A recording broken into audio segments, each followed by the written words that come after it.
लंका का युद्ध अपने चरम पर था। भगवान श्रीराम और रावण की सेना के बीच भीषण युद्ध चल रहा था। एक दिन युद्ध के दौरान रावण के पुत्र मेघनाद ने अपनी मायावी शक्तियों का उपयोग करते हुए लक्ष्मण जी पर शक्तिशाली अस्त्र चला दिया।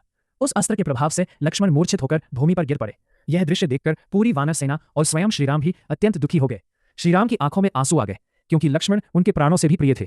तभी वहां वैद्य सुषेण को बुलाया गया। उन्होंने लक्ष्मण जी की स्थिति देखकर कहा कि उन्हें बचाने का एक ही उपाय है।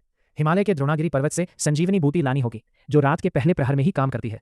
यह कार्य अत्यंत कठिन था, क्योंकि समय बहुत कम था और दूरी बहुत अधिक। तब सबकी नजरें एक ही ओर गईं। हनुमान जी ने बिना एक पल गंवाए श्री राम के चरणों में प्रणाम किया और बोले, प्रभु मैं अभी जाता हूँ और लक्ष्मण जी के लिए संजीवनी लेकर आता हूँ। उनकी आंखों में आत्मविश्वास और भक्ति साफ दिखाई दे रही थी। हनुमान जी तुरंत आकाश में उड़ चले। रास्ते में कई बाधाएं आईं, पहाड़, नदियां, राक्षस, लेकिन उन्होंने किसी भी चीज को अपने मार्ग में रुकावट नहीं बनने दिया। उनका एक ही लक्ष्य था, लक्ष्मण जी का जीवन बचाना। जब वे द्रोणागिरी पर्वत पर पहुंचे तो वहां उन्होंने देखा कि बहुत सारी जड़ी बूटियां चमक रही हैं, लेकिन समस्या ये थी कि वे पहचान नहीं पा रहे थे कि संजीवनी बूटी कौन सी है। समय तेजी से बीत रहा था। तभी हनुमान जी ने एक बड़ा निर्णय लिया। उन्होंने सोचा, जब मैं सही बूटी नहीं पहचान पा रहा हूं तो पूरा पर्वत ही ले चलता हूं। और फिर उन्होंने अपनी अपार शक्ति का प्रदर्शन करते हुए पूरे द्रोणागिरी पर्वत को ही उखाड़ लिया और उसे उठाकर आकाश में उड़ चले। जब हनुमान जी पर्वत लेकर वापस आए तो सब लोग आश्चर्यचकित रह गए। वैद्य सुषेण ने तुरंत सही जड़ी बूटी निकालकर लक्ष्मण जी को दी। कुछ ही क्षणों में लक्ष्मण जी को होश आ गया। यह देखकर श्रीराम अत्यंत प्रसन्न हुए और उन्होंने हनुमान जी को गले लगा लिया।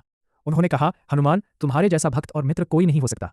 इस घटना से यह सीख मिलती है कि सच्ची भक्ति, निस्वार्थ सेवा और अटूट विश्वास से असंभव कार्य भी संभव हो जाते हैं।